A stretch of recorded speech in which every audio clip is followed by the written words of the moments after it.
Hi, I'm Azeem Rafiq, ex-professional cricketer and human rights defender.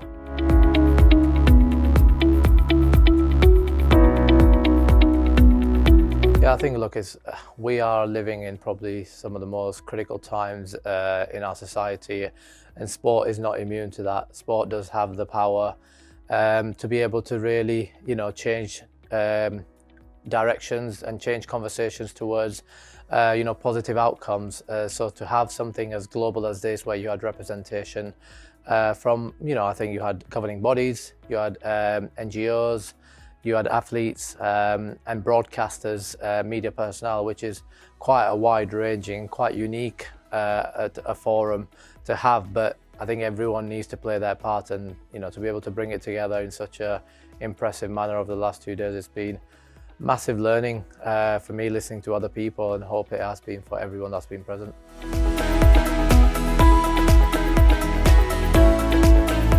Yeah, I think the entity like Centre for Sports and Human Rights is important because, as I said in the first one, really, it's there's a lot of people doing some really good stuff in their little pockets, and it's when you bring it together is the only way we're going to change things. The system is very good at sort of picking people off, and the more we're together, discrimination, whether it's gender discrimination, race discrimination, it's all one, right? And more of us together fighting the battle, more resources we have, human resources and others, the better chance we have, to get a solution, but also, to understand and see so many good people out there who actually do want things to get better. It is actually quite fulfilling. The last 2 days for me has been really heartwarming and fulfilling because, to meet people who are putting, their lives, their careers, their mental energy on the line to make things better for everyone else is something that we can all be proud of.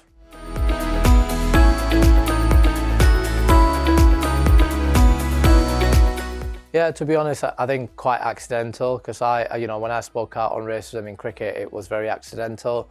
I think for me, very much the turning point in my life and my outlook in life was when I had the tragic loss of my son, and that made me really realise that actually, at some point in life you've got to look past your own nose. And I knew I'd been struggling for a very long time, just not knowing why, and it made me really look at things from a human rights perspective, and I felt dehumanized, but it was that point where I was like, nah, this is what's happening to me and it's not right.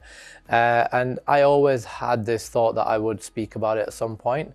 It wasn't planned when I did, but from there on, I think I've been given a platform, and with that comes responsibility. And I feel like every time I get out of bed or I'm at these events, I'm speaking for those that don't have that voice, and I'm very determined to make sure that I fulfill my responsibility.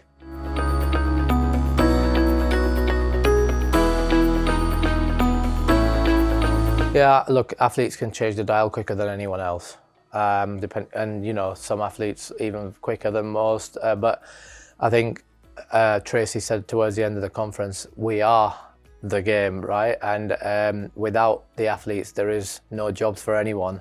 So I think it's understanding that, but at the same time, understanding that a lot of athletes are at different stages within their own careers, and there's a lot of fear. These are uncomfortable conversations when you do speak. There is a chance you're going to lose your career, like I did, and that's the risk you take. But hopefully, as generations next, what I see is that there's a lot more willingness to use the platform for real issues that you believe in and that you're passionate for. And yeah, just trying to make athletes understand the power that they have and what that can do for people that don't have it and their lives. Hopefully on a human level that they can resonate with that and really use their platforms.